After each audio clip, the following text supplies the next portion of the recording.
Bueno, ¿estamos listos para recibir la palabra del Señor? Hoy he titulado esta enseñanza El Círculo Virtuoso. Algunos me dijeron: pastor, vas a hablar de ti, tú eres un círculo virtuoso. Y yo, no. Estamos tremendos. Bueno, en la vida existe un principio que se conoce así como el círculo virtuoso, y es una cadena de acontecimientos, de buenas decisiones que producen un buen resultado. Entonces, por ejemplo, una persona empieza a dormir bien, y al descansar bien tiene más energía para hacer ejercicio, y al hacer ejercicio mejora su salud, y al mejorar su salud se siente motivado para alimentarse mejor, y al alimentarse mejor entonces vuelve a descansar bien. Es un círculo virtuoso. Son buenas acciones que están produciendo un buen resultado. Y la Biblia nos habla de un círculo virtuoso espiritual. El apóstol Pedro nos presenta una secuencia de virtudes que, cuando las hacemos diligentemente, producen un crecimiento maravilloso en nuestra vida espiritual. Yo le invito a que abra su Biblia, segunda carta del apóstol Pedro, capítulo 1, versículos del 5 al 7. Segunda carta del apóstol Pedro, capítulo 1, versículos del 5 al 7.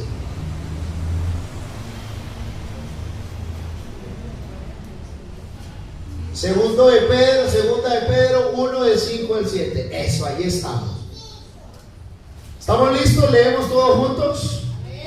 Dice así la palabra del Señor: vosotros también, poniendo toda diligencia por esto mismo, añadid a vuestra fe virtud, a la virtud conocimiento, al conocimiento dominio propio, al dominio propio a la paciencia, a la piedad y al afecto fraternal, amor. Oremos al Señor. Amado Dios, estamos sedientos de ti, te hemos cantado con el corazón y anhelamos que hables a nuestra vida. Háblanos, Dios, y que tu palabra quede sembrada en nuestros corazones. Úsame, Dios, para traer el mensaje que tú has dado a tu iglesia, en el nombre de Jesús. Amén. Tomen asiento, por favor, mis hermanos. En los primeros versículos de este capítulo, el apóstol Pedro nos dice que nosotros somos participantes de una naturaleza divina. Es decir, que Dios no solamente nos perdonó, sino que también puso una nueva naturaleza en nosotros. De modo que si alguno está en Cristo, nueva criatura es. ¡Qué bendición! Oiga, le damos la bienvenida a Luisa. Le quitó el cargo a Uber. Te quitaron el cargo de agua pastoral. Gracias, Luisa. La Biblia entonces nos dice que nosotros somos participantes de una naturaleza divina. Y muchos creemos o han creído que el día que aceptaron al Señor, todo el proceso de transformación sucede así solo. Pero el apóstol nos dice que poniendo ¿qué? Toda diligencia. Poniendo toda diligencia. La palabra diligencia habla de esfuerzo. ¿Quién es alguien diligente? El que se esfuerza, ¿cierto? El que está comprometido. Si habláramos de fútbol, ya que hoy es la final del mundial, que va a ganar, ¿quién la va a ganar? No sabemos. Colombia, bueno, soberano. Pero si habláramos de fútbol y decimos que hay un futbolista diligente, ¿qué estamos diciendo? Que es un futbolista que suda la camiseta, ¿cierto? Que la entrega todo, que se esfuerza. Así nuevo nacimiento, pero nosotros tenemos la responsabilidad de ser ¿qué? Diligentes en lo espiritual. Diligentes en lo espiritual. Miren, la fe es el punto de partida. Entonces dice, añadid a vuestra fe virtud. O sea que todo arranca por tener fe, porque sin fe es imposible agradar a Dios. Pero ¿sabe qué ha pasado? Que vivimos en un tiempo donde algunos han reducido el evangelio. Y entonces hoy hay una doctrina falsa que se llama la declaración de fe. Y la predica gente que predica el nombre de Jesús. No de nuestra denominación, de otra muy similar.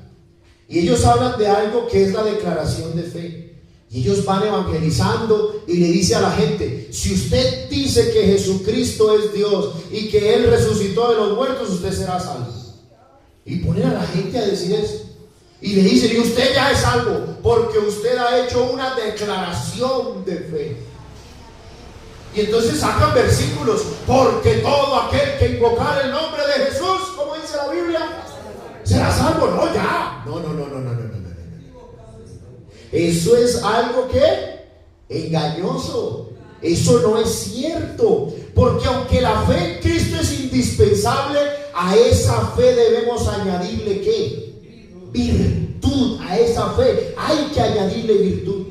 Es más, el mismo apóstol Pedro, cuando le preguntan, Pedro, ¿y qué debemos hacer para ser salvos? ¿Sabe qué dijo Pedro? Arrepentíos y bautícese cada uno de vosotros en el nombre de Jesucristo para el perdón de los pecados y recibiréis el don del Espíritu Santo.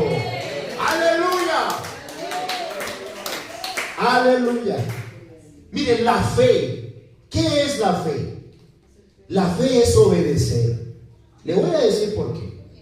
Si yo le digo, ¿cómo te llamas tú, el hermano que estás aquí? El hermano, ¿cómo te llamas? Tomás. Tomás, bienvenido. Está al lado tuyo Luisa. Entonces le digo al hermano Tomás, Tomás, mira, en el parque de Versalles están regalando plata. Si él me cree, ¿qué hace? Pero yo no le dije que fuera. ¿Yo qué le dije? ¿Que estaban qué? Y él como me creyó, él no se quedó quieto. Él se fue de una. ¿Por qué? Porque me creyó.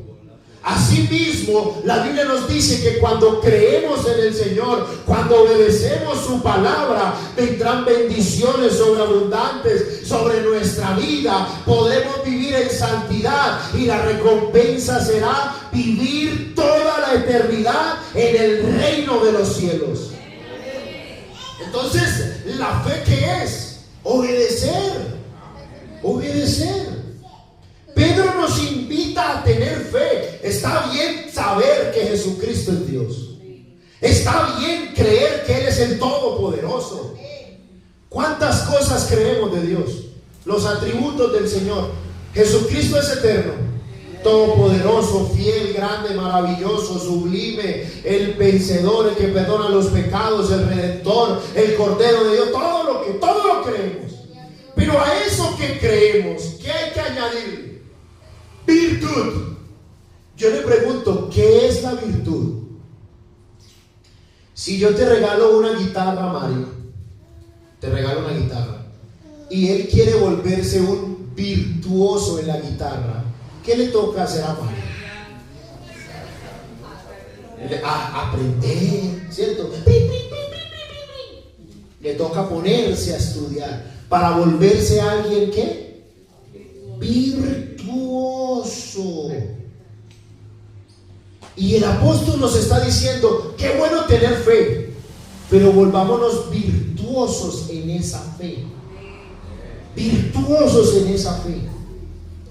¿Y cómo es una fe virtuosa? Una fe virtuosa se ve cuando alguien no solamente dice que ama a Dios, sino que busca su presencia en oración. Es un virtuoso de la oración. Se ve cuando no solamente afirma creer en la palabra, sino que es un virtuoso en la Biblia. Y qué bueno ser nosotros virtuosos en la fe. Oiga, hermano, eso es algo maravilloso. Porque muchos creyentes tienen fe, pero les hace falta ser ¿qué? Ser virtuosos en la fe. ¿Por qué es importante ser virtuoso en la fe? Porque si usted no es virtuoso en la palabra, llega alguien con una doctrina extraña y te engaña.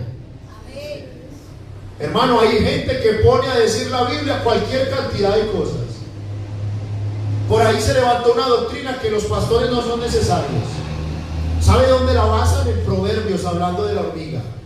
Escucha, oh perezoso, y mira la hormiga, que no necesita líder. Y de ahí se basan para decir, es que usted no necesita pastor.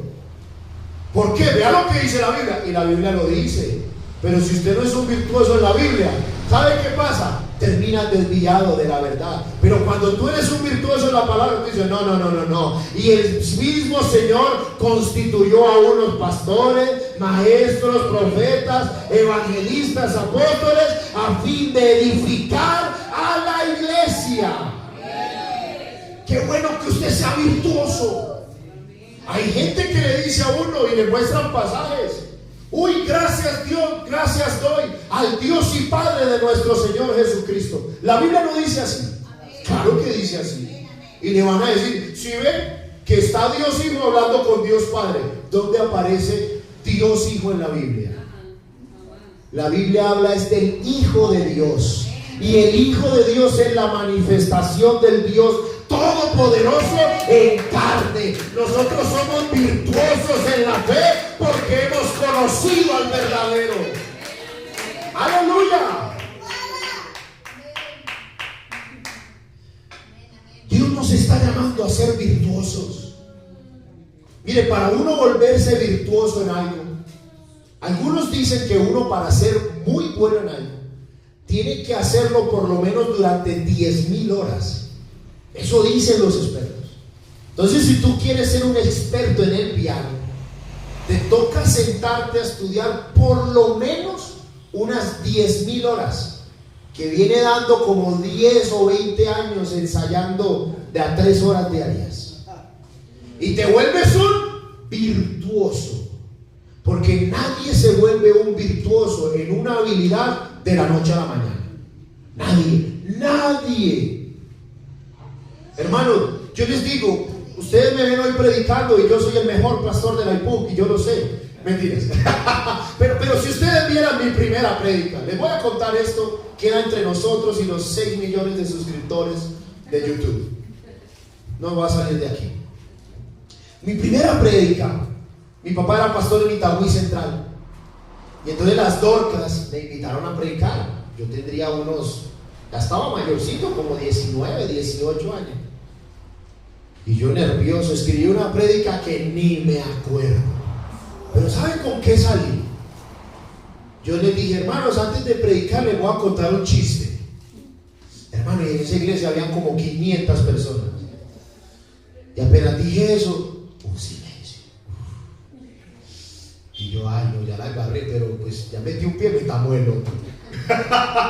Y entonces el chiste fue, imagínense que había un pastor que le estaba enseñando a su iglesia el valor de ser cristiano. Y entonces el pastor se emocionaba y le dijo, ¿cuántos quieren ser cristianos? Y eso pasó toda la iglesia al altar, menos el hijo del pastor. Y entonces al final del culto, el pastor le pregunta al hijo, papi, ¿tú no quieres ser cristiano? ¿Por qué no pasaste al altar? Y el niño le dijo, no papá, yo no quiero ser cristiano, yo quiero ser Messi. Y así, más o menos así quedó la iglesia. Así, hermano, que... Y yo no sé ni qué prediqué, pero lógico, para uno poder ser un buen predicador, ¿qué me tocó hacer? Pues predicar muchas veces, equivocarme, tener que escribir, ahora vamos aprendiendo, y así mismo es en todo. ¿Se acuerda cómo eran nuestras primeras oraciones? Yo me acuerdo de un hermano que venía de la religión tradicional, y entonces él oraba, gloria al Padre, gloria al Hijo, gloria al Espíritu de Dios. Se le salía porque él venía de Pero todo lo hemos aprendido, ¿cómo? Haciéndolo. Y qué bueno que seamos virtuosos en la fe, que leamos una y otra vez la palabra, que oremos una y otra vez, que busquemos la presencia de Dios una y otra vez, porque la fe sin obra es muerta. Aleluya. Pero la virtud, miren lo que dice. Listo, tenemos fe. La fe la ponemos en acción. Claro. Vamos a ser virtuosos en la fe. Vamos a ser virtuosos en la palabra. Virtuosos en la oración. Virtuosos en cantar a Dios. Vamos a ser virtuosos. Pero a esa virtud, ¿qué le debemos añadir? Conocimiento. Y el conocimiento no significa acumular información.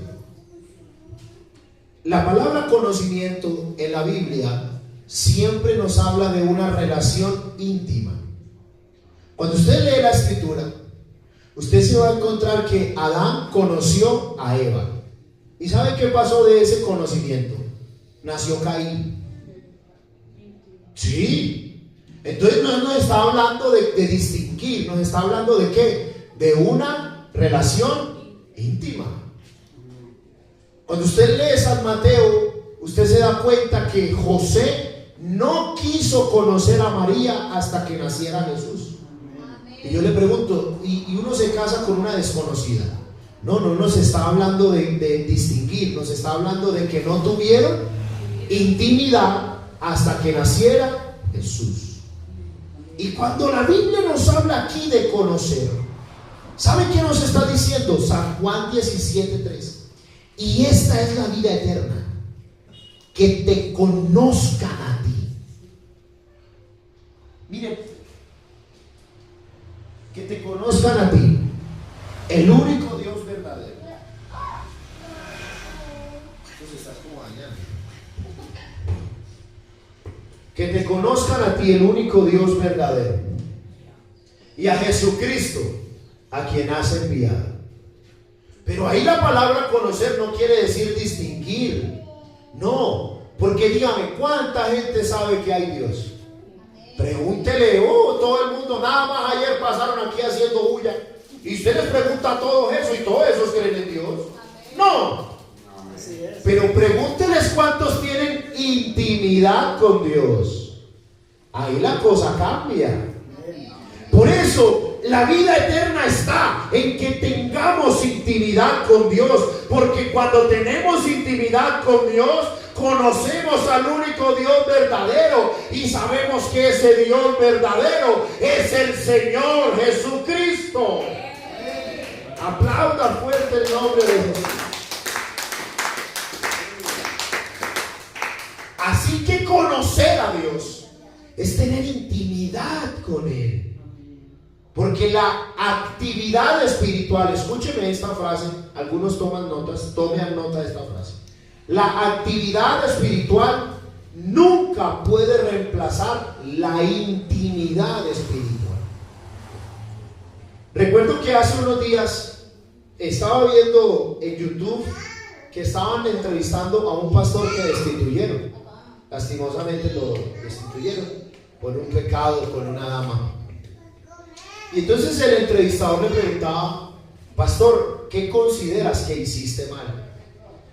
Entonces el pastor dijo: yo dejé de tener intimidad con Dios.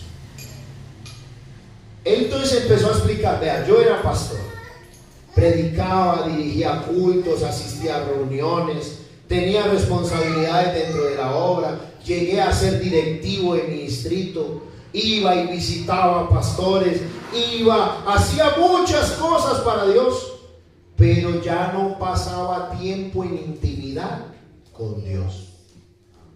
Y por esa pérdida de comunión con Dios, quedé expuesto al pecado. Y me pareció una respuesta, aunque dolorosa, muy linda, porque él reconoce que lo que le faltó, ¿qué fue? El conocimiento. Era un hombre virtuoso. Era un hombre virtuoso en la palabra, virtuoso en la predicación, virtuoso en la consejería. pero se le había olvidado ¿qué? La intimidad con Dios.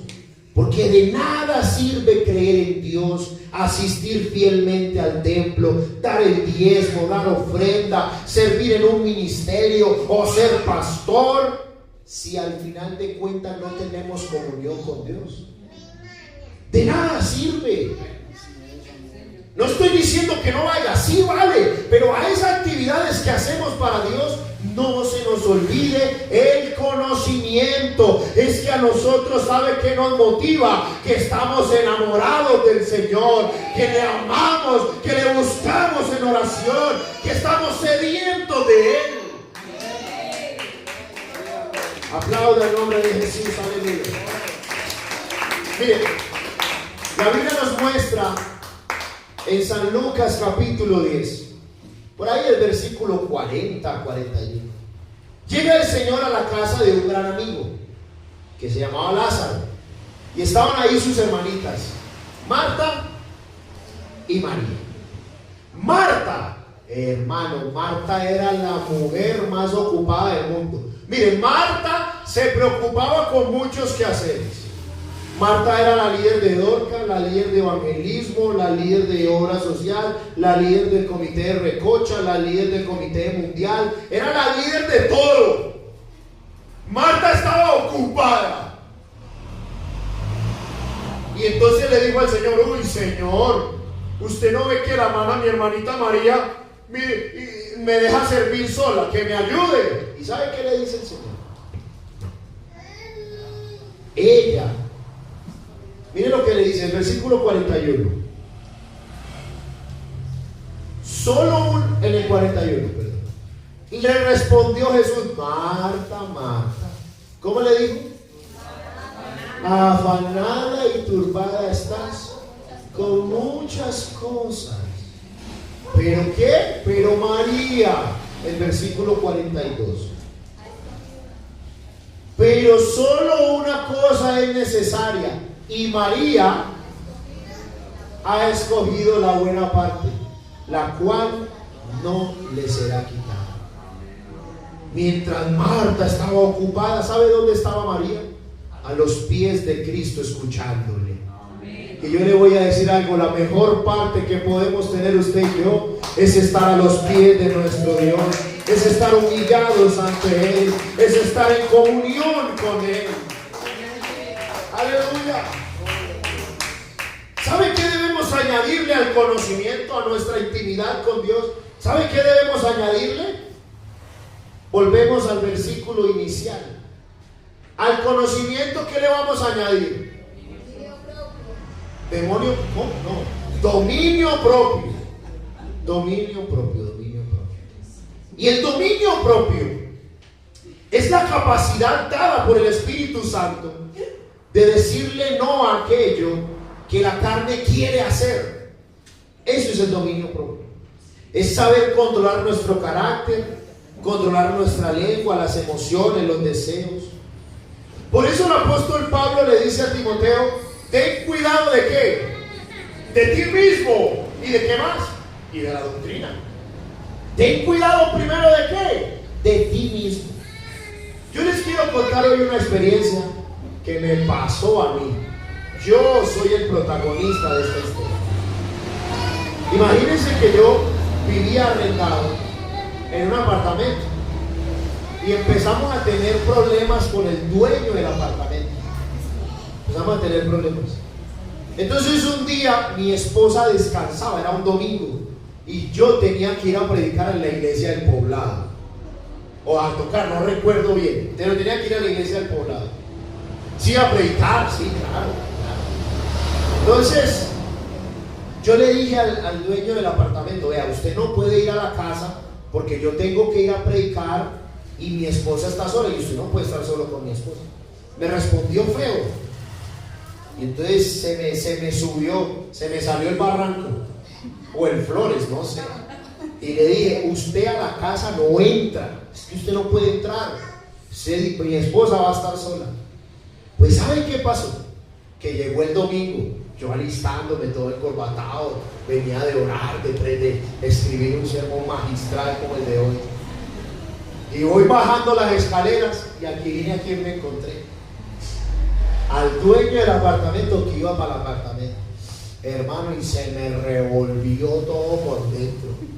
Y yo le dije que no viniera. Ah, que no, hermano. Y le dije yo, ¿sabe qué? Voy a bajar al carro y voy a sacar la cruceta y se la voy a pegar en la cabeza. Me importa un comino lo que pase. Hermano, me enloquecí. Y bajé al carro y saqué la cruceta y me subí para darle y por allá. ¡No, espérame! Y yo le digo, ¿qué me faltó? Él tenía era demonio propio. Nos faltó que dominio propio. Y por eso es importante que el dominio propio. Porque después se me pasó la calentura y yo, no, yo qué voy a ir a predicar si caí mato a este tipo, man. Voy a ir a predicar del amor del Señor.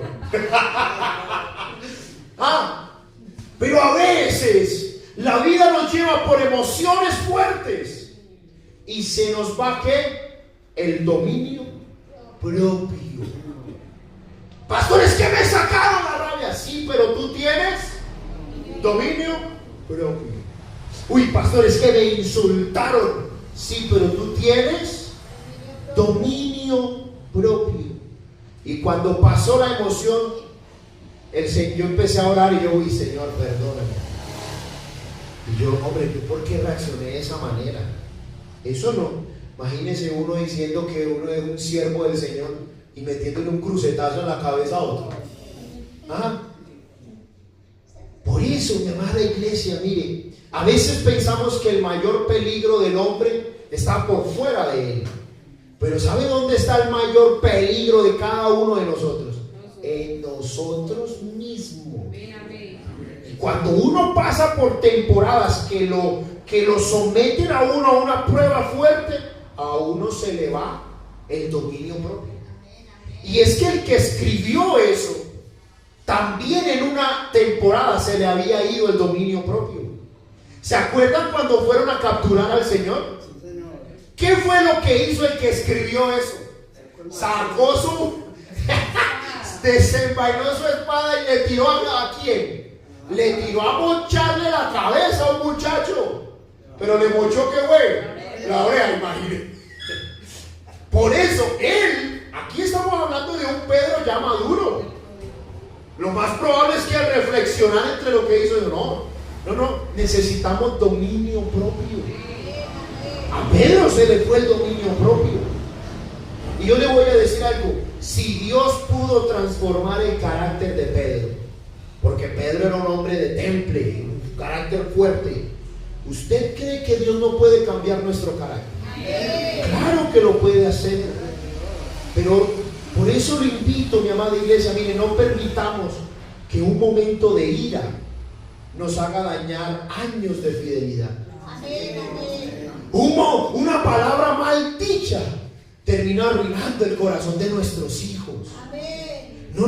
Que no permitamos que un impulso eche a perder nuestro matrimonio, una amistad. No, usted y yo tenemos que dominio propio.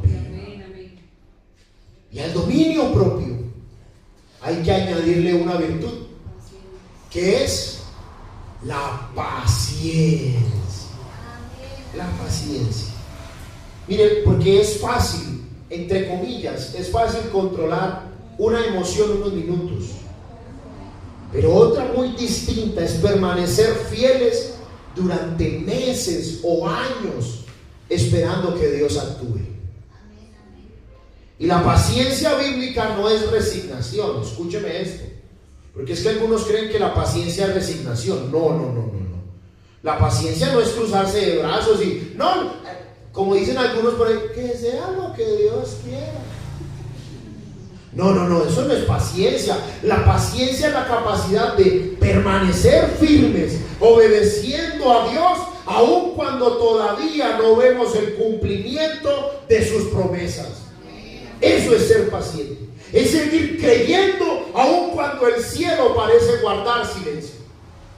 Paciencia es seguir orando aun cuando creemos que no hay respuesta. La paciencia es seguir sirviendo aun cuando parece que nada cambia. Porque muchas veces respondemos correctamente ante una crisis. Tenemos dominio propio, cuidamos nuestras palabras, pero cuando el problema se extiende por algún tiempo, empezamos a desesperarnos. No. Por eso el apóstol nos invita a añadir que paciencia. Y veamos algunos ejemplos bíblicos. Dios se le presenta a Abraham y a Sara, ¿se acuerdan? ¿Qué les prometió Dios? Un hijo. ¿Cómo se iba a llamar ese hijo? Isaac. ¿Saben cuántos años tenían ellos cuando el Señor se les apareció? 75 años. ¿Sabe cuándo nació Isaac? A los 90. O sea que por lo menos hay ¿cuántos años? 15. Aunque algunos dicen que son 25. David fue ungido como rey siendo joven. ¿Se acuerdan cuando Samuel fue a la casa de David? David era un jovencito, un pelado, y se le ungió como rey. Pero de ahí hasta que llegó al trono, ¿saben cuántos años pasaron? Algunos dicen que entre 15 y 20 años. Entre 15 y 20 años.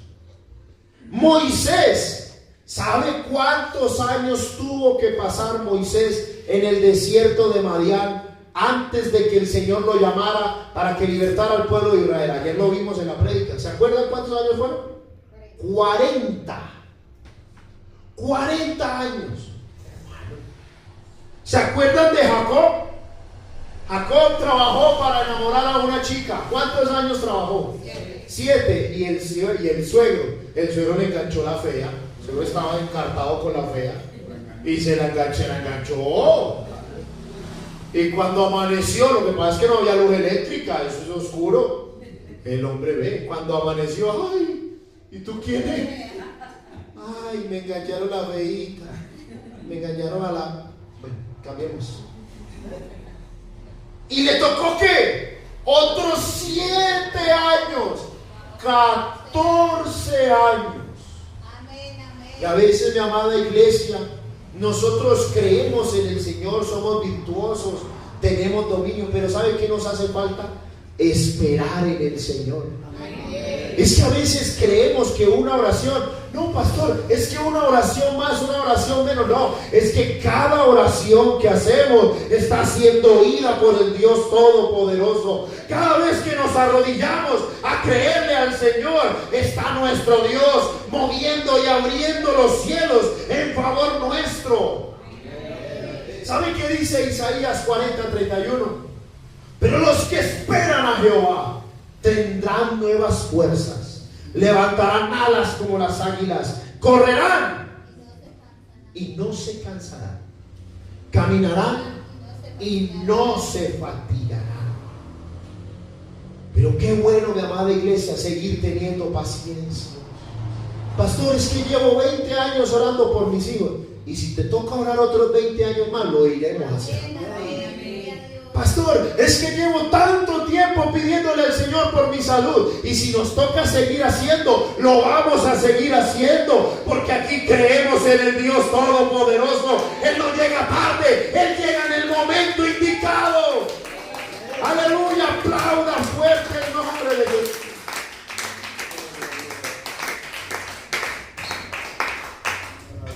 Por eso es importante seguir creyendo, seguir obedeciendo, seguir adorando, seguir esperando en el Señor. Mire, a la paciencia el apóstol nos dice, añádale algo: piedad. ¿Qué es piedad? Algunos creen que la piedad es ser un religioso. No, eso no es piedad. La piedad en la Biblia hace referencia a querer vivir bajo la voluntad de Dios. Que yo haga lo que Dios quiere que yo haga. Eso es ser piadoso. Por eso Job fue un hombre piadoso, porque él hacía ¿qué? Lo que Dios quería que él Y si era. Así es. Tenemos un ejemplo en el Señor. Lo conocemos, estando en el Getsemaní. Él oró: Padre, si quieres, pasa de mí esta copa, pero no se haga mi voluntad, sino... Ahí eso es ser piadoso. Que Dios no haga mi voluntad, sino que yo haga la voluntad de Dios. Y muchas de nuestras oraciones están llenas de peticiones hacia Dios. Y está bien. Uno ora: Señor, cambia a mi hijo, Señor, sana mi enfermedad, Señor, bendice mis finanzas, Señor, que pierda Argentina, Señor, abre una puerta. Uno, está bien, uno ora por peticiones. Y no hay nada de malo en presentar nuestras necesidades delante de Dios. El problema aparece cuando esperamos que Dios nos ayude en nuestras necesidades, pero nosotros no estamos dispuestos a hacer su voluntad. Usted no sabe cuánta gente viene aquí: pastor, ore por mí que estoy enfermo. Y oramos, Dios lo sana, y por aquí ni se aparece el hermano. Hasta me bloquea. En serio. Oiga, yo lo he visto, voy caminando y cambian de cera. Señor, dominio propio, Señor. Conchudos, hombre. Pero los he visto. Hay gente que quiere que Dios haga lo que ellos quieren. Dame esto, dame lo otro, dame lo otro. Pero qué bueno que aquí hay una iglesia que queremos es hacer lo que Él quiere. Queremos es vivir en santidad. Queremos es adorarle. Queremos es obedecer su palabra. Aleluya, aplauda fuerte. Aleluya. Por eso el que es piadoso vive de manera piadosa. En el trabajo hace lo que Dios quiere que él haga. Nosotros conocimos un hermano que en el trabajo se robaba bebidas, dice que para venderlas. Compró casa y todo. Yo le pregunto: ¿eso es de alguien piadoso? Ay, pastor, es que nadie me vio. No, campeón, ¿cómo que nadie te vio?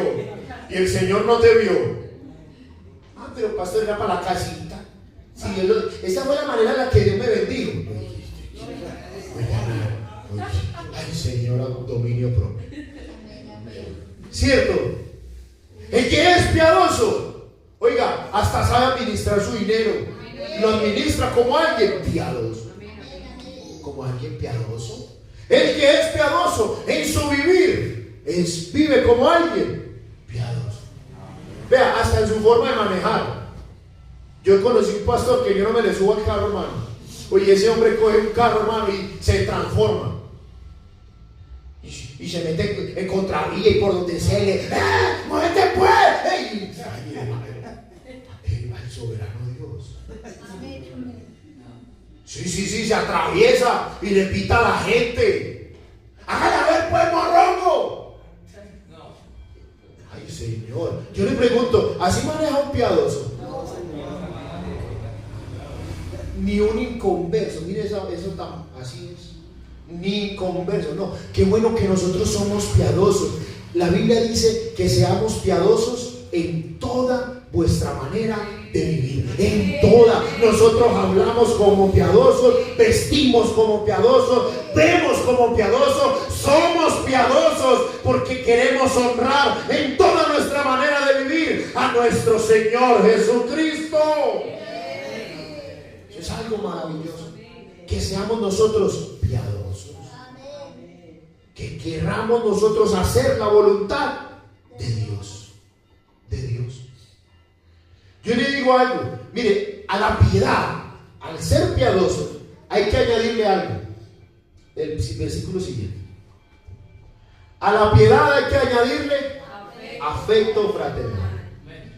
El afecto fraternal ahí está encaminado hacia el amor a nuestros hermanos. Porque yo le voy a decir algo. Uno, dentro del camino de la fe, usted se va a encontrar con el que no fluye tanto contigo. Eso es normal. En la iglesia siempre estará el que votó por... Bueno, cambiemos de tema. Siempre. Pero eso no significa que no tengamos afecto fraternal. Y miren que cuando dice que hay que el afecto fraternal hay que añadirlo, significa que el afecto fraternal se cultiva, se trabaja, porque a veces uno es mucho de hablar del amor, pero muy poco de practicarlo. Y qué bueno tener afecto fraternal por nuestro hermano. Oiga, por el hermano que se equivocó, afecto fraternal. Pastor, es que cayó en pecado, afecto fraternal. Pastor, es que se equivocó muy feo, afecto fraternal. Porque la iglesia, mire, la iglesia está compuesta de gente distinta, de toda tribu, de toda lengua y de toda nación. Aquí todos somos colombianos, o hay alguien extranjero. No, todos somos. Tú eres extranjero, aquí está el hermano Donald. ¿Tú eres de dónde? De Estados Unidos, qué bendición. Saludamos al hermano Donald. Pero el resto todos somos colombianos, pero nacimos en lugares distintos. Yo nací en la costa, otros habrán nacido en Antioquia, otros nacieron. ¿Dónde naciste, Saúl? ¿En dónde? En el Cauca. Y como nacimos en lugares distintos, tenemos costumbres distintas. Hermano, tenemos costumbres distintas. Entonces en la costa se desayuna pollo de yuca con queso y suero. Aquí se desayuna, ¿qué? No sé, arepa, ¿cierto? Con aguacate, lo que sea, calentado. En Bogotá desayunan changua. En otro, hermano, y tenemos culturas distintas. Pero Dios no es ni de los costeños ni de los paisas, no. Aquí no hay ni griego ni judío, no. Aquí todos somos hijos del Señor Jesucristo. Todos somos hijos de Dios. Y como hijos de Dios debemos tener ¿qué? Afecto fraternal. Ay, hermano, es que yo no estoy de acuerdo en lo que Él hace, pero vas a tener afecto fraternal. Así. Pastor, yo no estoy de acuerdo en lo que el hermano hace con los hijos, pero vas a tener ¿qué? Afecto fraternal. Qué bueno tener afecto fraternal. Por eso debemos preguntarnos, ¿cómo trato al hermano que me ofendió? ¿Usted sabía que hay hermanos que no se hablan? Eso no debe estar entre nosotros. Uy, hermano, yo cuando lo veo, se me revuelve todo. Uy, que yo vea al hermano Donald, perdón, al hermano Donald. Que yo vea al hermano Donald, órale, se me revuelven los frijoles. No. Nosotros vamos a tener ¿qué? Afecto fraternal. ¿Cómo reacciono cuando alguien recibe el reconocimiento que yo esperaba? A mí me pasó. Yo estaba en una iglesia. Y yo no sabía, hermano, yo llegué al culto, yo llegué al segundo culto, eran 2 dominicales, llegué a la segunda dominical, y resulta que el pastor me había nombrado líder de jóvenes. Hermano, yo no me la esperaba, en serio. Yo siempre he sido de música, de piano, de cantar, líder de jóvenes.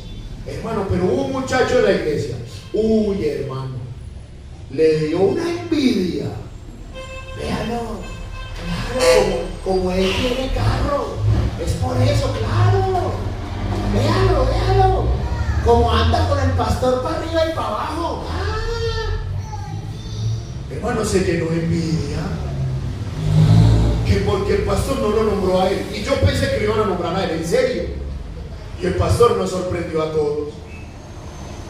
Pero hay gente que se amarga la vida porque no le dieron el reconocimiento. Ay, pastor, es que no me dieron las gracias a mí. Aquí no estamos para que nadie nos dé la gracia, no. ¿Sabe que aquí estamos sirviendo al Altísimo? Él es el que nos exalta, Él es el que nos levanta, Él es el que nos premia. ¡Aleluya! Usted sabe que hay gente que le deja hablar al hermano porque lo ve más bendecido que él. Estuvimos en una congregación muy pobre y un hermano compró una moto y los hermanos de la iglesia ya no lo saludaban. Sí, véanlo. Y le daba rabia, véanlo cómo se va en moto y nosotros a pie en vez de llevarnos a nosotros. Sí, hermano, yo lo viví. Mi mamá no está aquí, pero podría darles testimonio de eso. Hermano, un barrio tan pobre que si alguien compraba algo ya era el enemigo de la iglesia. No, ¿qué es eso, hermano? Gloria a Dios. Que Uber llegó en BMW, gloria a Dios. Que llegue con el BMW, oiga, que le quite el techo a eso porque va a ser del convertible. ¡Qué bendición! Hermano, que Dios bendiga a tu hermano. Es un buen síntoma de que Dios está bendiciendo la iglesia. Y prontico esa bendición va a llegar a tu vida. ¡Aleluya!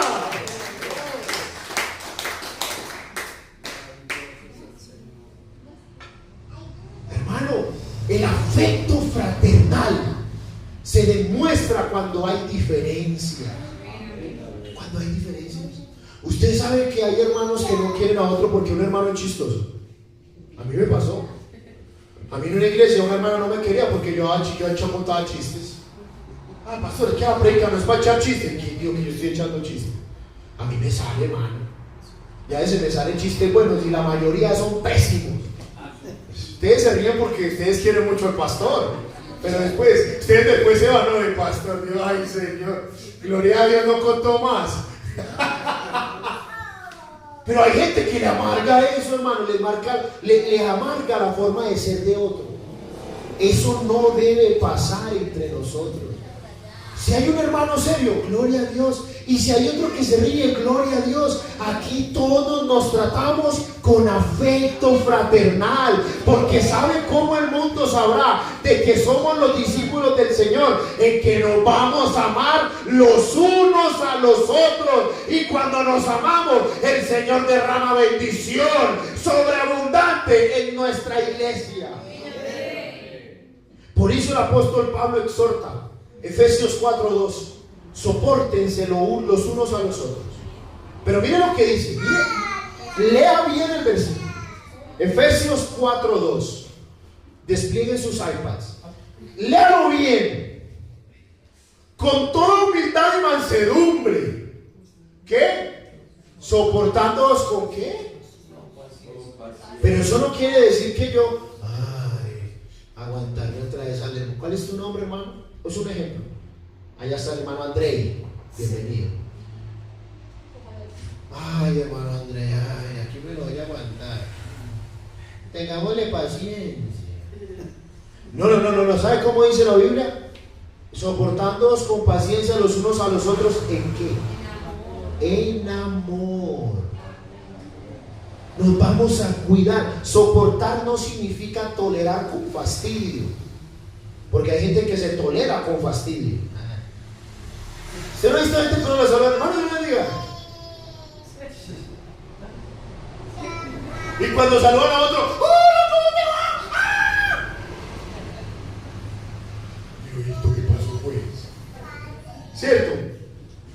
No. La palabra soportar significa sostener con paciencia, comprender las debilidades del otro y permanecer unidos en aquel que nos unió. Es que aquí, aunque tenemos mamás distintas, tenemos un mismo Padre. ¿Sabe cuál es? El nombre de nuestro Señor Jesucristo. Él es nuestro Padre. Aleluya. Mire, al afecto fraternal, ¿sabe qué debemos añadirle? Amor. Para así completar nuestro círculo virtuoso. Amor. Y primero aprendemos a amar a los hermanos. Escúcheme esto. Uno primero aprende a amar a los hermanos y luego aprende a amar a Dios. Le voy a decir por qué. Porque el que dice que ama a Dios, pero no ama a su hermano, si no eres capaz de amar al que ves, no vas a ser capaz de amar al que no puedes ver. No vas a ser capaz. Por eso el apóstol Pedro utiliza aquí una frase en griego. La traducción en griego habla del amor ágape, que es el amor sacrificial, el amor incondicional, el amor desinteresado. Es el mismo amor que Cristo tuvo por nosotros cuando éramos pecadores. Porque de tal manera que amó Dios al mundo, que ha dado a su Hijo para que todo aquel que en él cree no se pierda, sino que tenga. Ese es el amor que perdona, el amor que sirve, el amor que bendice incluso a quienes nos maldicen. Ese es el amor que ora por quienes nos hacen daño. Pero no oramos porque nos hace daño para que le vaya mal, no, para que Dios lo bendiga. Ustedes saben, les voy a contar una historia. Había una vez, había una iglesia, y enfrente de la iglesia había una discoteca. Entonces cada vez que había culto, estaban allá enrumpados. Eso en la iglesia se escuchaba. No se podía hacer el culto. Entonces el pastor reunió la iglesia y dijo: ¿sabe qué? Vamos a orar para que algo pase con esa discoteca y se tengan que ir de ahí. Oiga, y oraron. ¿Y sabe qué pasó? Al día siguiente hubo un incendio en la discoteca y se quemó la discoteca y se tuvo que ir la discoteca. Entonces el dueño de la discoteca se enteró que el pastor oró y entonces lo demandó. Y fueron los dos ante el juez. Y entonces el dueño de la discoteca decía: ese pastor es el culpable que se me haya quemado la discoteca, porque el pastor oró y se me quemó la discoteca. ¿Y sabe qué dijo el pastor? No, pues nosotros sí oramos, pero pues no pensábamos que Dios iba a hacer nada. Y entonces el juez: venga, ¿cómo así? Un dueño de una discoteca que cree en el poder de la oración y un pastor que no cree en el poder de la oración. ¡Ah! ¡Tremendo! Pero mi amada iglesia, qué bueno nosotros tener amor. Que nuestra oración no sea para que otro le vaya mal, no, sino para que otro pueda conocer al Dios tan grande que nosotros hemos conocido, que de alguna manera ellos puedan experimentar lo que usted y yo hemos experimentado, la presencia del Dios Todopoderoso. Por eso el Señor dijo que el mandamiento más grande, ¿sabe cuál era? Amarás al Señor tu Dios con todo tu corazón, con toda tu alma, con toda tu mente, con todas tus fuerzas. ¿Y qué? Y a tu prójimo como a ti mismo. Pero ¿qué significa amar a Dios con todo el corazón? Significa que Él es nuestro mayor tesoro, que no hay nada ni nadie que ocupe el lugar que le pertenece a Dios. ¿Qué significa amar al Señor con todo el alma? Que nuestros afectos, que nuestros deseos, que nuestras emociones son en la presencia de Dios. ¿Usted no se emociona cuando ora? ¿Usted no le ha pasado estar orando y empezar a llorar? O a veces a sentir alegría, porque estamos amando al Señor con todo el alma. ¿Qué significa amarlo con toda la mente? Que nuestros pensamientos son llevados cautivos ¿a quién? A Cristo. Procuramos pensar en aquello que le agrada. ¿Y qué significa amarlo con todas nuestras fuerzas? Amar a Dios con toda nuestra fuerza significa que no nos reservamos nada. Todo lo entregamos por Dios. Todo. Damos lo mejor de nuestro tiempo para Dios. Damos lo mejor de nuestras capacidades para Dios. Damos lo mejor de nuestras fuerzas para Dios. Le servimos con excelencia. Porque el amor verdadero, escúcheme esto, anótelo allí, el amor verdadero nunca calcula cuánto cuesta. Solamente piensa en agradar a aquel a quien ama. Solamente eso. Y hoy les quiero preguntar: ¿cuánto amamos a Dios? ¿Cuánto? Quiero terminar haciéndoles una pregunta muy sencilla, pero muy profunda. ¿Qué estaríamos dispuestos a hacer por la persona que más amamos? Piense un momento, ¿cuál es la persona que usted más ama? Tomás, ¿cuál es la persona que tú más amas? Angélica, tu esposa, la esposa. ¿Qué estaría usted dispuesto a hacer por la persona que usted más ama? Piense por un momento. Imagínese que la persona que usted más ama sufrió un accidente. Vamos a ponernos aquí, lo llaman a usted de Medellín o de donde esté y le dicen: Tomás o fulanito, necesitamos que vengas a donar sangre porque la persona que tú más amas necesita que le des sangre. ¿Usted estaría dispuesto a darle sangre? De una. Ahora imaginémonos que le dicen: vea, el accidente fue tan grave que vamos a tener que hospitalizarlo por lo menos un mes y necesitamos que tenga un compañero. ¿Usted estaría dispuesto a acompañar a esa persona que usted más ama durante un mes? Durmiendo en una silla, comiendo mal. Claro. Ahora imagínese que por cuestiones se complicó todo y le dicen: vea, le reúnen con los médicos y le dicen: vea, tenemos dos opciones, lo dejamos morir ya o vamos a luchar lo que más podamos para rescatarle la vida, pero puede costarte dinero. ¿Cuál elige usted?